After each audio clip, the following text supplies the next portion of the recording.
Come,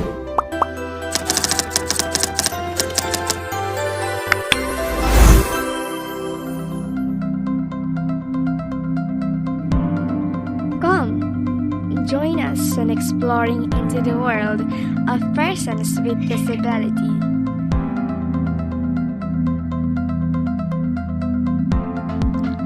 To begin our journey about persons with disability, let's start with the history. The World Health Organization estimates that 8.4 million Filipinos, or 10% of the Philippine population, are afflicted with various disability. So there are 33%, 2,772,000 speech and hearing impaired, 32%, 2,688,000 with behavioral and or learning disabilities, 18%, 1,512,000 visual impaired, and then 17%, 1,428,000 physical and orthopedically impaired. Interestingly enough, 96% of the disabled came from the poorest and the most destitute family. But due to the lack of registry, there is no available data as to their exact number. According to the recent estimate, only 5% of the disabled are able to acquire education up to the secondary level. Even less than 1% are able to graduate from college. In the Philippines, family cope with disability through the help of family, friends, and faith in God. The movement of the disabled is viewed as the miracle. Nevertheless, parents need to feel that they could do something to elevate the condition.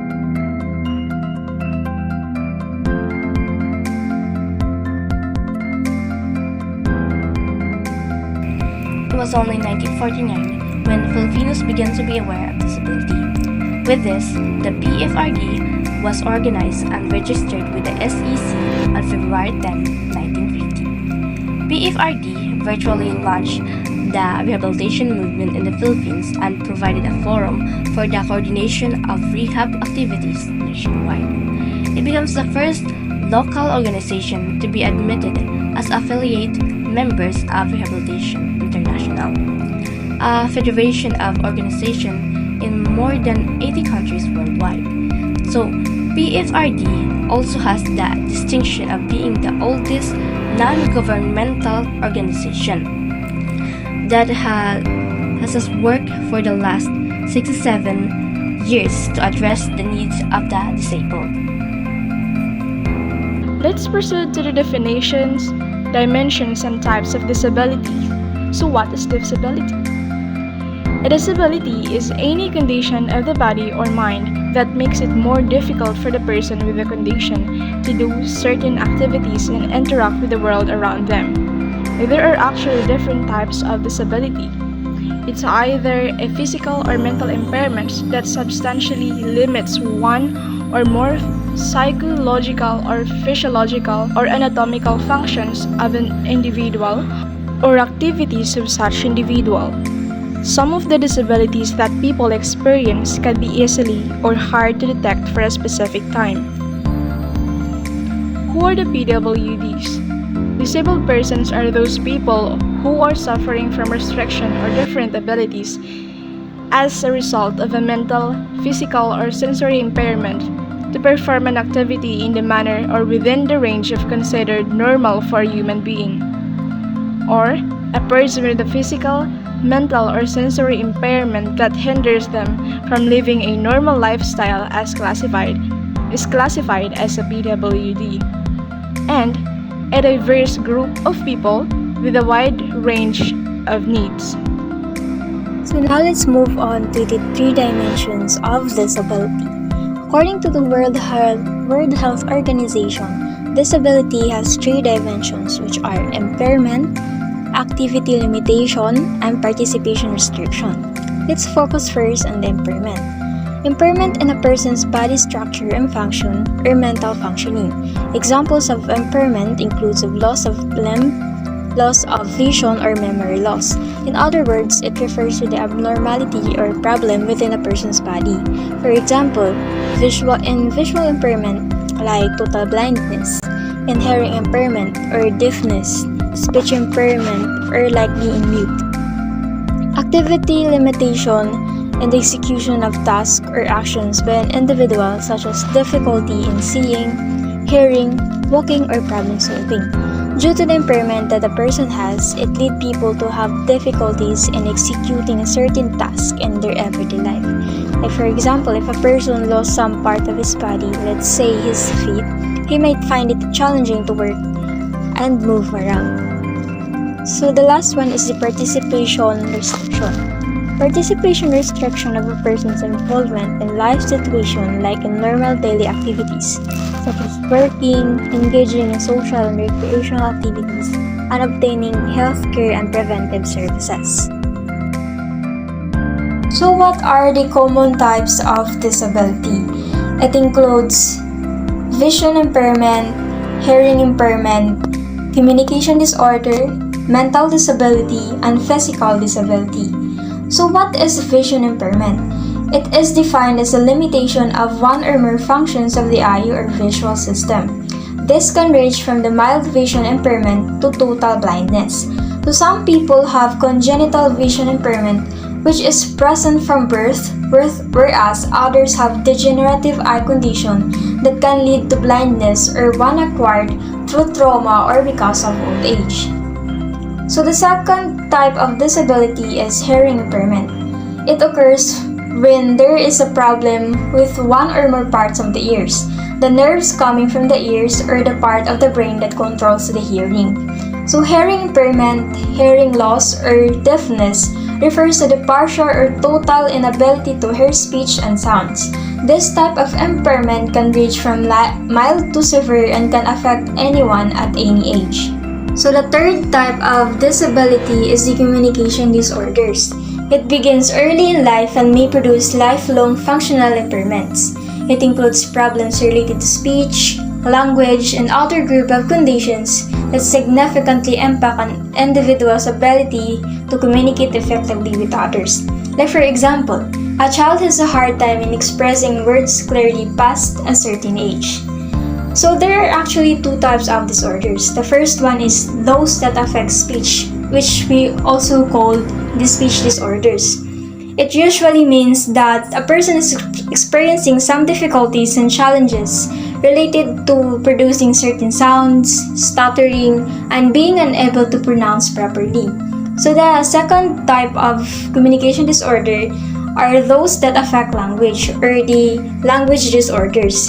It refers to the challenges in comprehending the meaning of words or phrases and the struggle to express something appropriately and correctly using the language. So the fourth type of disability is the mental disability. It is a general term for a group of illnesses that affect the mind or brain. These illnesses include autism disorder, bipolar disorder, post-traumatic stress disorder or the PTSD, schizophrenia, anxiety, and personality disorders that certainly affect the way a person thinks, feels, and acts. So the last type of disability is the physical disability. It is a physical condition that limits a person's ability to function and perform activities ranging from moving, to communicating, to taking care of themselves. If a condition, illness, or injury has a significant impact on a person's ability to move, communicate, or care for themselves, it may be considered a physical disability. Here are the causes of disability: poverty and malnutrition, poor access to healthcare, illness, medicines and injections, dangerous work conditions, accidents, poisons and pesticides, and inherited disability. So now, let's move on to the legal aspect and the law enforcement. The Department of Social Welfare and Development, or the DSWD, manages the social welfare services delivered to PWDs, including the National Council for the Welfare of Disabled Persons. It operates 3 disability-related vocational rehabilitation centers, and it is 1. NCDA, 2. PFRD, and last but not the least, the NCWDP. The Philippines National Council on Disability Affairs, or NCDA, is the national government agency mandated to formulate policies and coordinate the activities of all agencies, whether public or private, concerning disability issues and concerns. As such, the NCDA is the lead agency tasked to steer the course of program development for persons with disability and the delivery of services to the sector. Number 2. The Philippine Foundation for the Rehabilitation of the Disabled, or the PFRD. This organization is a non-profit organization dedicated to the promotion of measures to prevent disability, protect and rehabilitate the disabled, and equalize opportunities for disabled persons. Its birth in 1949 virtually launched the rehabilitation movement in the Philippines and provided a forum for the coordination of rehabilitation activities nationwide. In recognition of its contribution to rehabilitation, PFRD became the first local organization to be admitted as an affiliate member of Rehabilitation International, a federation of some 150 cause-oriented organizations in 80 countries worldwide. In 1979, PFRD began the first ever national sports competition for the disabled, called Philolympics.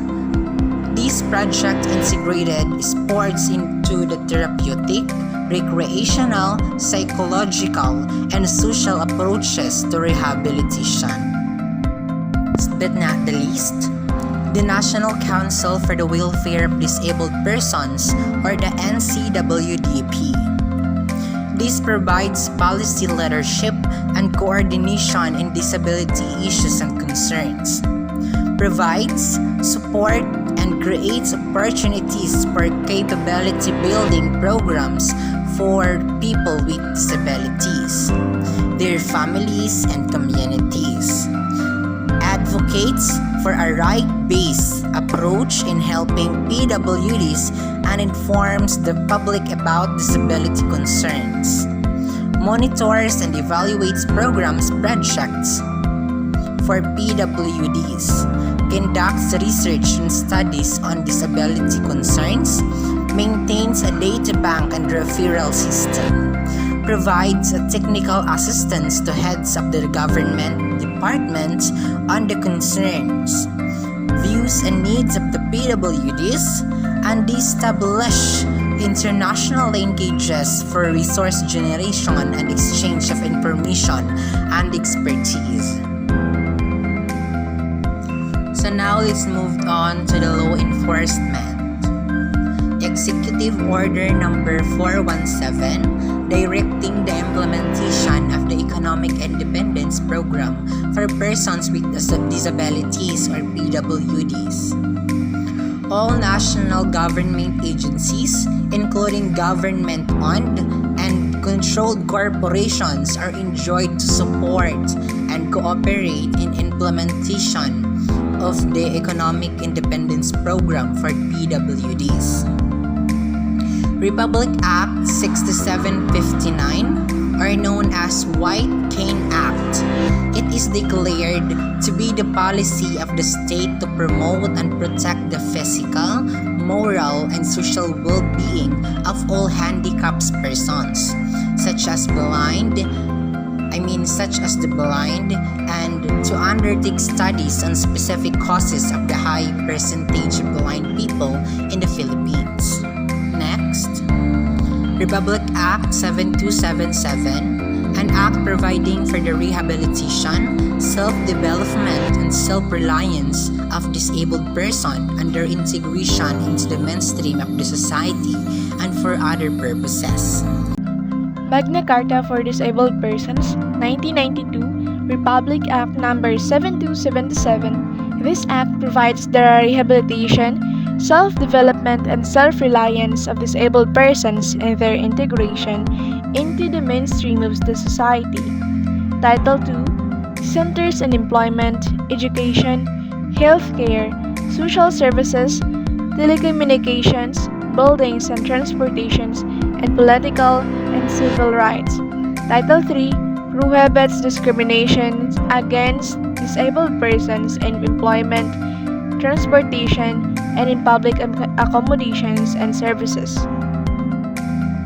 Next, in order to promote the realization of the rights of disabled persons to participate fully in the social life and development of societies in which they live and the employment of the opportunities available to other citizens.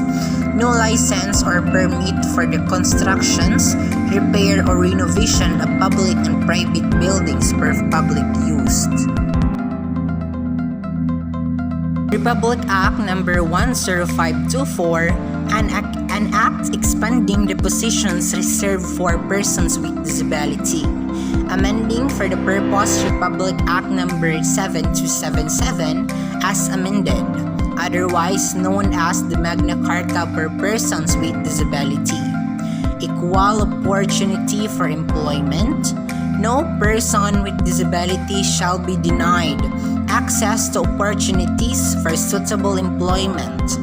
A qualified employee with disability shall be subject to the same terms and conditions of employment and the same compensations, privileges, benefits, fringe benefits, incentives, or allowances as a qualified able-bodied persons. An act to enhance the mobility of disabled persons by requiring certain buildings, institutions, establishments, and public utilities to install facilities and other devices. Batas Pambansa bilang 344. Let's proceed to the programs, projects, and services for PWDs in the Philippines, starting with preventive services.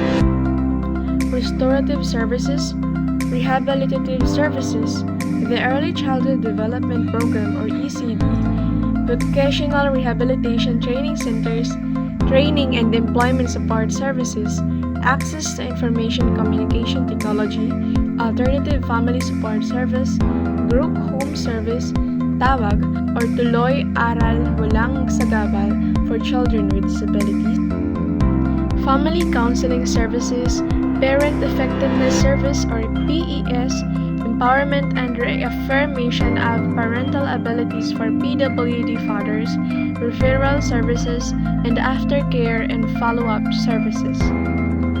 In preventive services, disability prevention service through information dissemination and disability prevention through conduct of services or activities designed to raise the level of awareness of individuals and families at risk on the cause and effect of disabling conditions.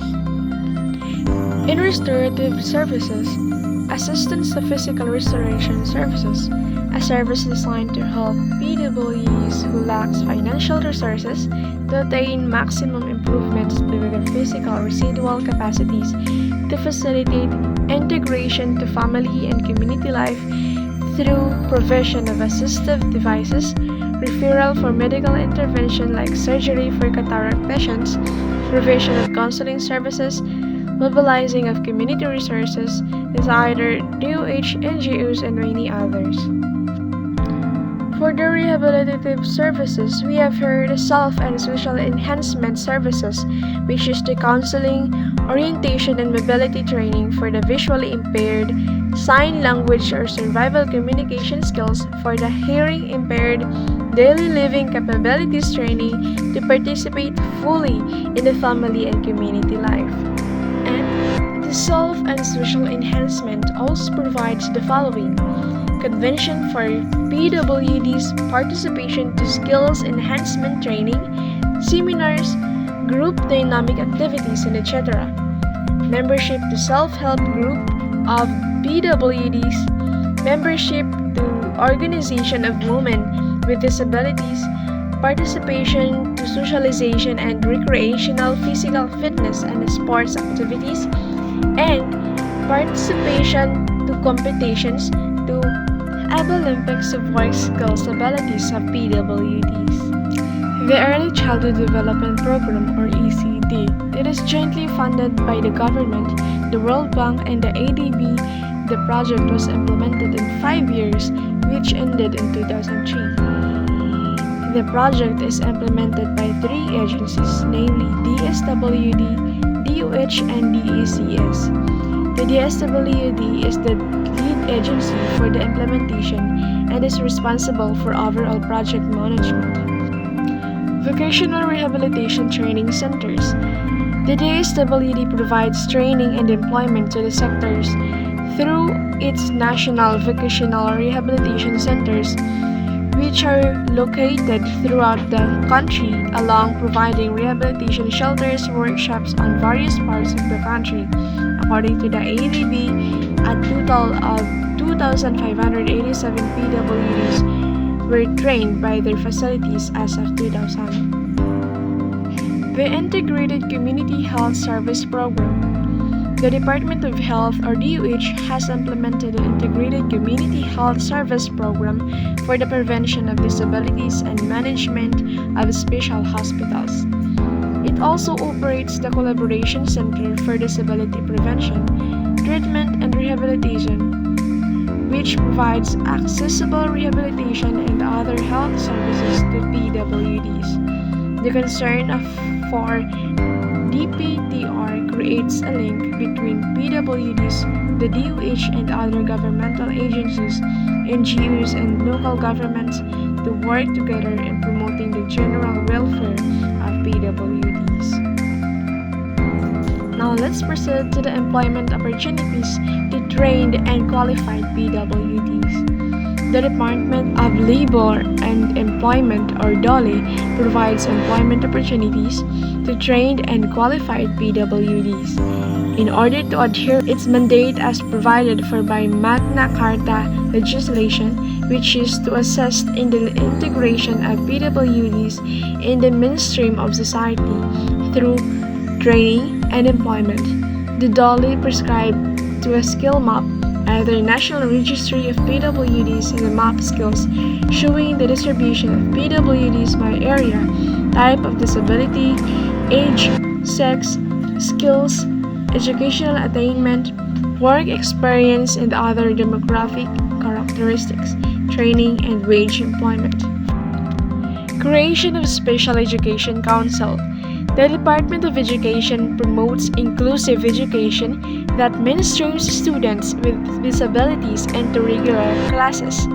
According to the Asian Development Bank, the DepEd maintains records that indicate that on average 500 deaf and blind students are placed in regular schools annually. In 1993, the DepEd issued an order for the creation of Special Education Council, while in 1999, the department issued an order for the production of textbooks for learners with visual impairments. In 2000, the department created special education centers throughout the country. DepEd oversees special education schools, including the Philippine High School, or Philippine National School for the Blind, and the Philippine National School for the Deaf. Provision of civil infrastructures or accessible facilities for PWDs. The Department of Public Works and Highways, or DPWH. The DPWH was allocated a continuing annual budget for the construction, renovation for government buildings, including the primary or secondary schools, to provide accessible facilities for PWDs. Assistance packages for PWDs for marketing of their products. The Department of Trade and Industry, or DTD, the DTI has assistance packages for PWDs, including the marketing of products. Additionally, the department has drafted the Philippines Standard for Wheelchairs Manual. Training and Employment Support Services. These services designed to prepare persons with disabilities acquire social and vocational skills in their home or in the community to enable them to maintain a sustainable, along, open, and sheltered self-employment through the following: assessment of PWDs potentials, identification of available employment opportunities, vocational trainings, counselings or retraining, apprenticeship, on-the-job training, or referral for employment. Attendance to vocational training offered by AVRC, provision of capital assistance through the SIKI programs for development, employment through the sheltered workshop, limited financial assistance while the PWD is applying for a job. Access to information communication technology. Di ba si Sir Novo, our professor in social welfare perspective, they have these specialized gadgets for them. Their laptops, their phones that they use for daily communications, or di ba, because we are highly technological generation now, we use technology in order for us to communicate faster with the people or persons we want to communicate with. So, we have this access to information. Tinuturuan din sila kung paano yung proper way or how to use these gadgets na prescribed lang for them. Like, for them lang. It is not usable for other people, for normal people. Kasi nga, hindi natin alam how it properly works or ano yung mga functions noon. So, it says here, a community-based service that offers computer and life skills to enable them to become productive and contributing members of the society. Adaptive technology in teaching the visually impaired persons. So yun, may laptop nga si Sir, which is provided lang para sa mga blind person, is what I've said. Advanced technology course in teaching visually impaired persons in the use of advanced computing concepts and applications with screen reading focusing on electronic spreadsheets, internet, fundamentals, and basic job acts with speech or JAWS, shouting. So, as what I've observed kay Sir Novo, every time na we have a session or class with him, pag nag-a-attendance siya, like, meron siyang gamit na earphones. I don't know if prescribed lang din yun para sa kanila or it's a normal earphones na ginagamit like us para marinig yun yung voices daw or familiarize yung voices ng his students. Next is alternative family support service. We have this also. First is foster care service. Provision of a planned temporary substitute care for PWDs who are abandoned, neglected, unattached, homeless, and those on custodial care and residential care facilities. So, dito sa foster care service, ito yung mga services where sila yung nag-aalaga ng mga PWDs na mga abandoned na, homeless, or neglected by their families. So, yun, napupunta sila sa mga bahay ampunan, ganun, or as DSWD, yes, na mag-care for them.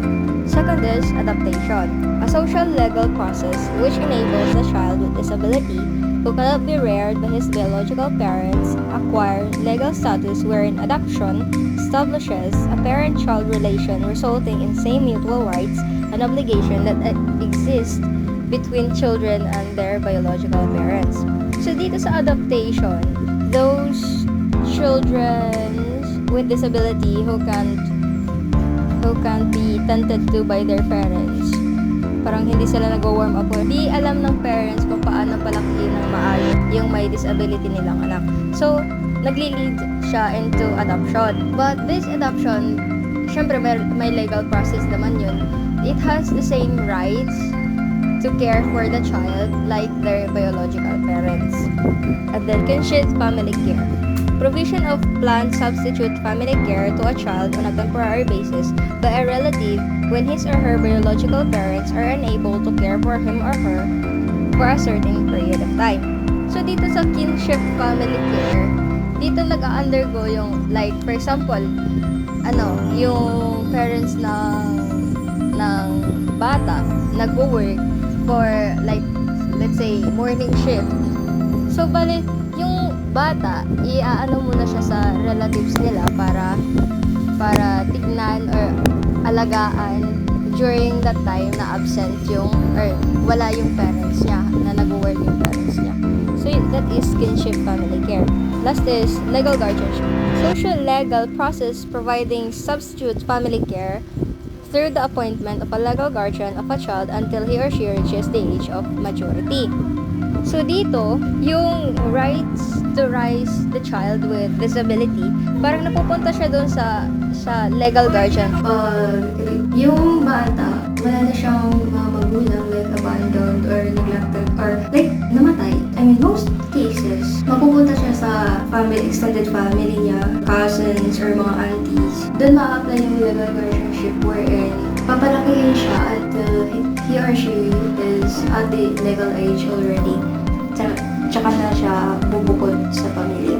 So, next for the programs, projects, and services for PWDs in the Philippines is Group Home Service, a community-based alternative living arrangement to institutional care which provides a home-like environment designed to provide opportunity of self-care, self-directions, and effective social relationship with fellow residents and members of the community for their eventual integrations in the community. So dito sa group home service, ito yung mga home services wherein doon parang alternative caring for the children with disabilities or people with disabilities. So, it is a home life environment wherein, di ba, as a child, or parang if you grow up with disability, like since you were a kid, parang doon, pwede ka doon, like you were treated as normal people, normal human being. Next is PAWAG, or Tulay-Aral Walang Sagabal for Children with Disabilities. Meaning, mainstreaming of 3 to 6 years old children with disabilities into daycare center or TAWAG resource center, children of school age into regular school or SPED centers to respond to their educational needs. So dito sa TAWAG, yung school age ng bata is 3 to 6 years old ba? So magsa-start na from daycare, tapos tuloy-tuloy na yun. So, bali doon sa tawag, doon in-enroll yung mga bata with disabilities sa daycare centers or tawag resource center para turuan sila kung ano yung paano sulat yung names nila, paano magbasa, ganun. Mga simple identification of objects like tapos yung ABC. So, next is Family Counseling Services. The City Social Welfare Development Office, or CSWDO, provides counseling sessions, either individual or family counseling depending on the needs of the PWDs. So dito, the family counseling services, as what I've said, like if a family, like there was an accident, unfortunately, for one family wherein nag-lead into their one family members into being a disabled person or having a disability. Doon, parang the whole family, not just the person itself, will undergo counseling but also the family. So all of it. For them to know what are the do's and don'ts and what are the right things to do to care for their child or their family member who had the disability. And the next is Parent Effectiveness Service, or PES. To further enhance the skills and knowledge of a PWD in response parenthood despite his or her ability, he or she shall be encouraged to attend sessions on PES.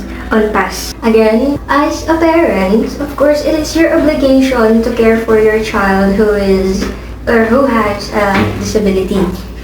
Hindi mo naman pwedeng pabayaan yan, like you'll neglect the child.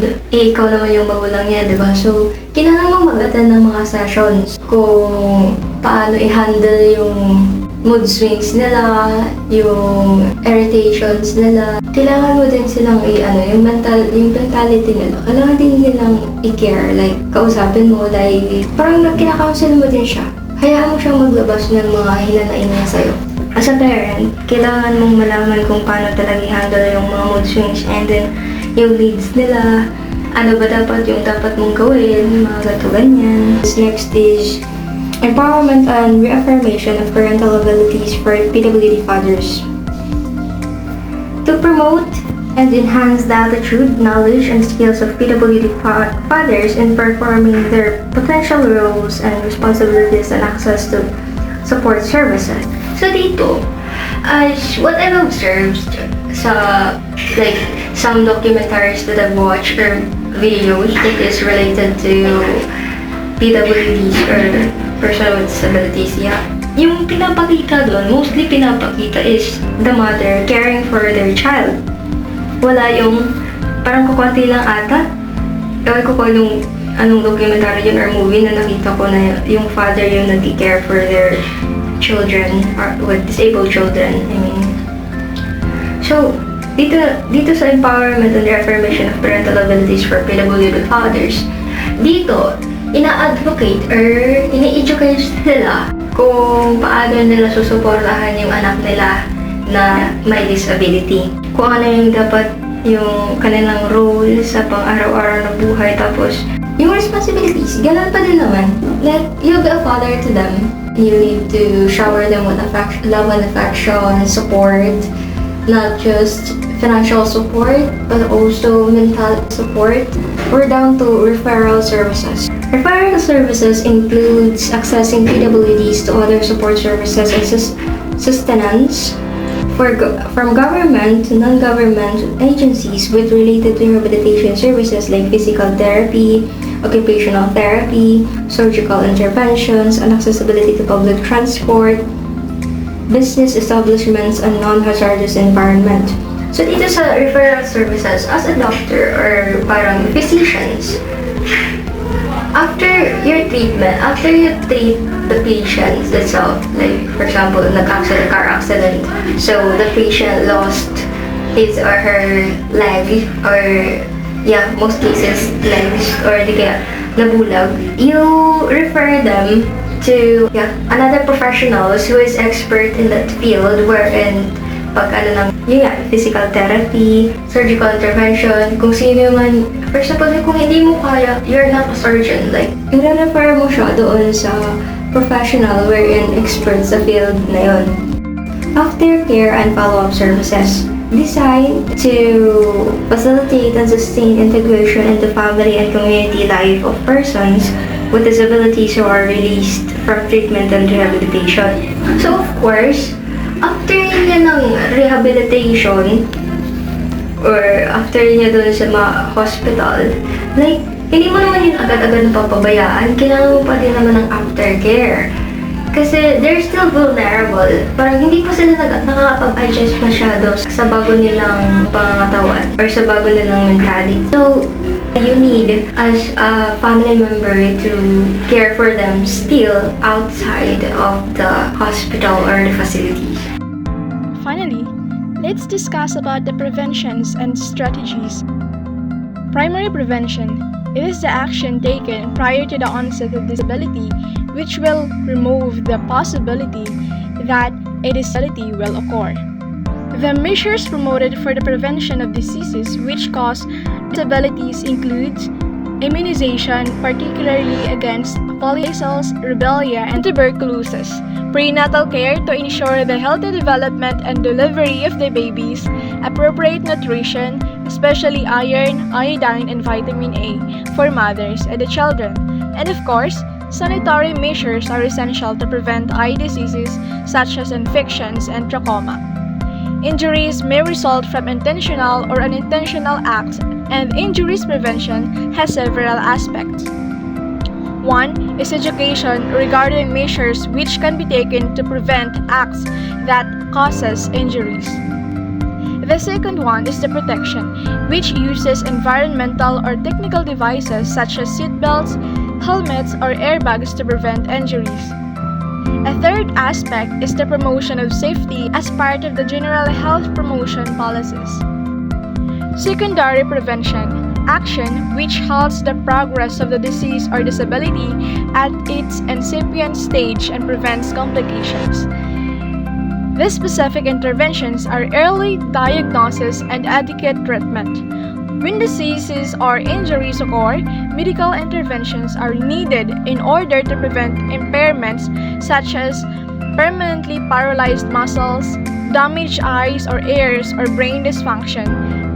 And these interventions include the multi-drug treatment of leprosy, the medical treatment of infectious diseases infecting the eye, ear, spinal cord, and brain, provision of the appropriate nutrients against malnutrition, and the medical and other treatment for mental disorder.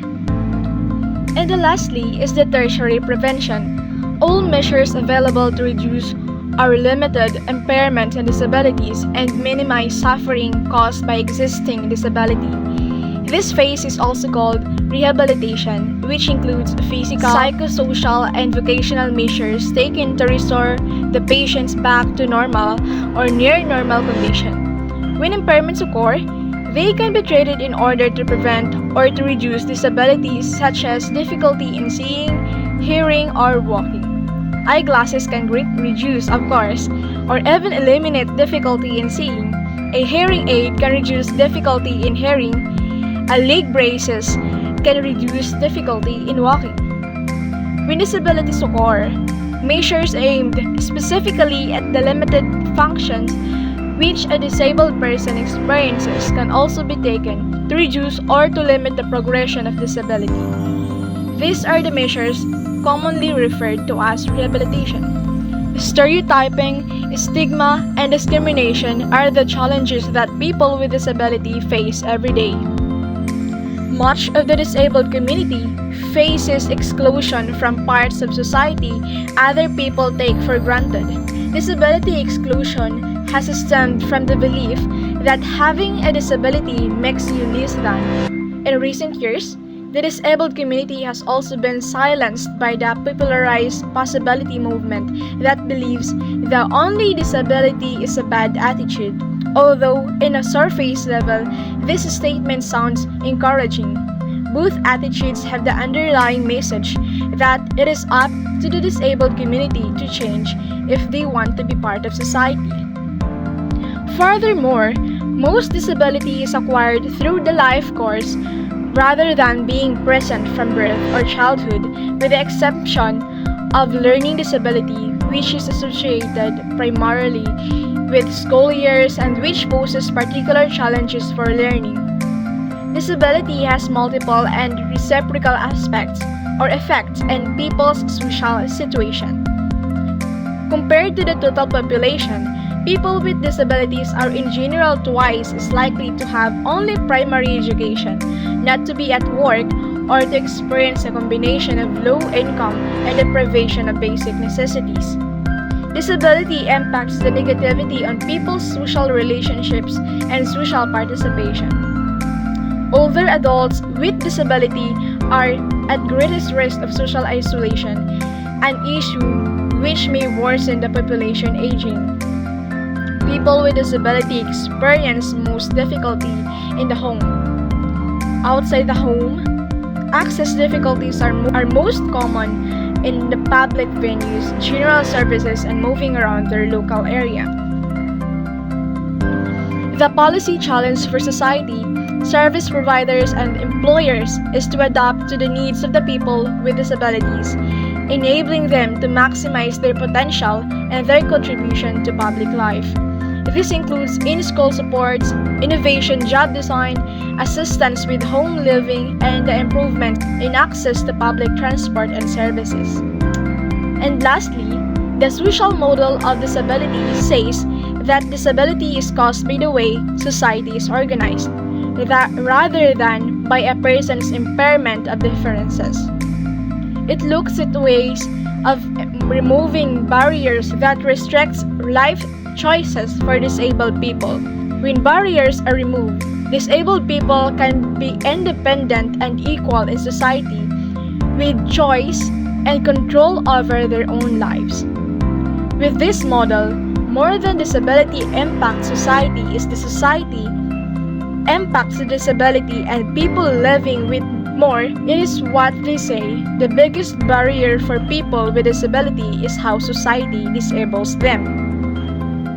And of course, there is also a role of media and technology to PWDs. Areas report technology and disability, trend and opportunities in the digital economy in ASEAN addresses that this concern by highlighting the role digital technology can play in transforming the lives of people with disability in the ASEAN region. As authors of the study, Cashmore and Crostam mention, people with disability are an overlooked source of innovative talent. Technology can help tap this talent. Technology can provide opportunities for people with disabilities to participate more fully in the workforce, to access education, and to lead more independent lives. This work would help to address the 472 million people with disabilities of working age in the ASEAN Pacific region who are already 2 to 6 times less likely to be employed than their peers without a disability.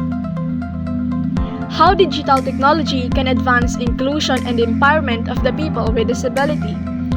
One way digital technology can promote the inclusion and improvement or empowerment of people with disability is through tech-enabled working environments.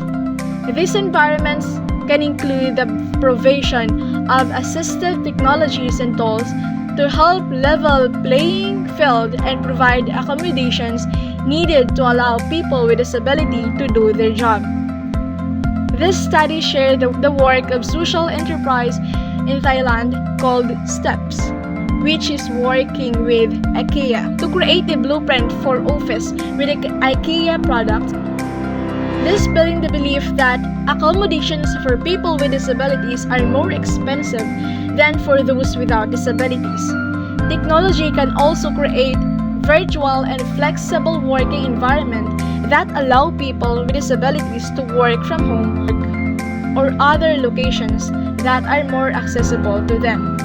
Another area with digital technology can make a real impact is through the creation of digital jobs, including engagement in the hiring phase for these jobs. The study revealed many people with disabilities face significant barriers to employment, but digital jobs can provide new opportunities for people with disability to work and contribute to their communities. Now, artificial intelligence-powered tools can be used in the hiring process to limit biases against people with disabilities. These digital jobs can be performed from anywhere with an internet connection, making them more accessible to people with disabilities and removing many of the physical and social barriers that can prevent people with disabilities from physical participation in the workplace.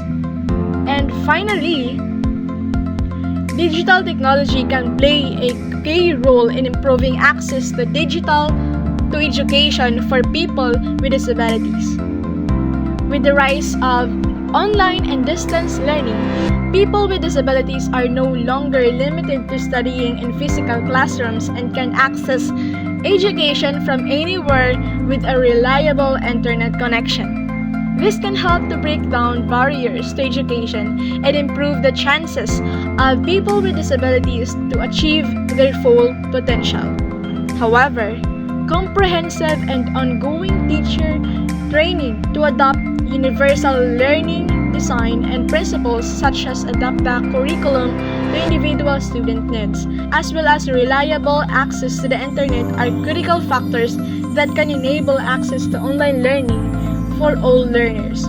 In terms of access, the internet in the ASEAN region, access to the internet can range from 1.7 in Lao People's Democratic Republic to 98.4 in the region to ensure all people with disabilities have equitable access to online learning. The media can be a vital instrument in raising awareness, countering stigma and misinformation. It can be a powerful force to change societal misconceptions and present persons with disabilities as individuals that are a part of human diversity. By creating or by increasing the awareness and understanding of disability issues and the diversity of persons with disability and their situations, the media can actively contribute to an effective and successful integration of persons with disability in all aspects of societal life. Indeed, the Convention on the Right of Persons with Disabilities requires states to raise awareness and combat stereotypes related to persons with disability, including by encouraging all media to portray persons with disability in a manner consistent with the respect for human rights. We also have here a model of disability theory. The social model of disability posits that disability is constructed by society and is caused by the way society is organized. Our society is made by and for non-disabled people, and anyone who cannot fit to that model is disabled. This model is supported by a considerable amount of writers who themselves are disabled. The social model emphasizes that fact that full societal participation has little to do with the disabilities of a person who is disabled, but the societal construct that prohibits them from inclusion. This model is often critiqued to the medical model of disability. The independent living model of disability is similar to the social model of disability. Its focus is more specific to advocating for the independence of people who are disabled. People with disabilities are their own experts of their needs and what services they require. In the moral model, disability is seen as having meaning about persons or families' character, deeds, thoughts, and karma. From this perspective, disability can carry stigma, shame, and blame, particularly if the disability is seen as a mark of wrongdoing. Alternatively, disability can be seen as a sign of honor, faith, or strength. For example, someone who is religious may believe they or their family member were chosen to have a disability due to God's faith in them. Disability may also be perceived as a positive reminder of having survived a life challenges, either polio epidemic or stepping on a landmine. The moral model is very prevalent worldwide and is often depicted in the media. For example, some movies use physical disabilities to show evil. In contrast, some movies portray the disabled person as one who goes beyond usual human levels to achieve unique goals, such as wheelchair user who climbs El Capital and use meth. Medical model of disability theory. In the medical model, disability is perceived as an impairment in a body system or function that is inherently pathological. From this perspective, the goal is to return the system of function to as close to normal as possible. The medical model suggests that professionals with specialized training are the experts in disability. Persons with disability are expected to follow the advice of these experts. The language of the medical model is clinical and medical, either lift, hemiplegia, partial lesion at the T4 level. This view is one that can sometimes be seen within the field of the mental health and education.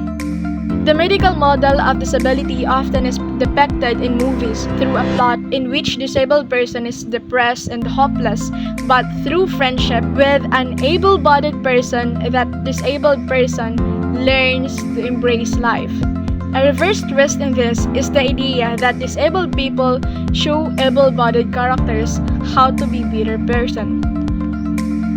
And lastly is the critical disability theory. This theory is rooted in a critique of traditional discourses and assumptions of disability which serve to oppress persons with disabilities and infringe on their human rights.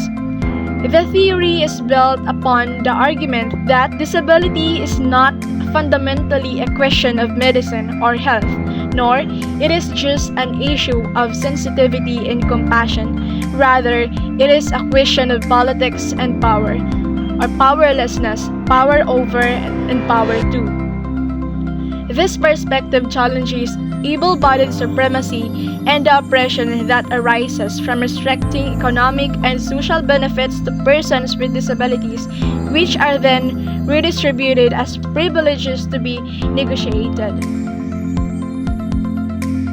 And that would be all. Thank you for finishing this video.